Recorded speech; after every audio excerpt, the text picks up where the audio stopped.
So let me show you how to get approved for $50,000 or more with a brand new LLC. So right here we got Delta Investor, right? And even before Delta Investor even thinks about getting any type of funding, first he got to get an LLC and his EIN number. And he'll need to get his LLC from the Secretary of State website, and he can get his EIN number from the IRS website for free. And once he does start forming his LLC, he want to make sure that all of this information is correct, like the email, phone number, the address, the website, and the NAT code. There's also the same information that he'll need to provide once he applied for his EIN number. And once he's done doing that, he can then head to Dun & Bradstreet, where he'll be able to establish his business credit. Then head to nav.com, sign up for the nav.com account, which will start showing him what his business credit scores are once he start building them. And now go open up a business bank account with Bank of America, Chase, or US Bank. Pretty much any bank account that allow him to open up a bank account with them with the EIN number and his articles of organization. And it's very important that he make sure he tell them it's for his business. So now that his corporation is pretty much set up, he can now start applying for his Net 30 accounts. Now he can head over and start establishing his Tier 1 accounts, which starts to report in about 30 days with Uline, Granger, Summer, Quill, or Nav Boost. And now in about 30 days, he should have 4 or 5 trade lines reporting to his business credit. And after he's done with Tier 1, he can now hit the Tier 2 and get things like the BP gas card, Amazon credit card, the Office Max, and the Best Buy.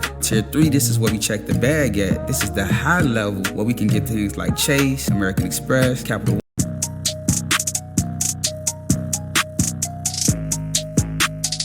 It's so funky. All in. It's cool when they do it. It's a problem when I do it. Fuck 'em.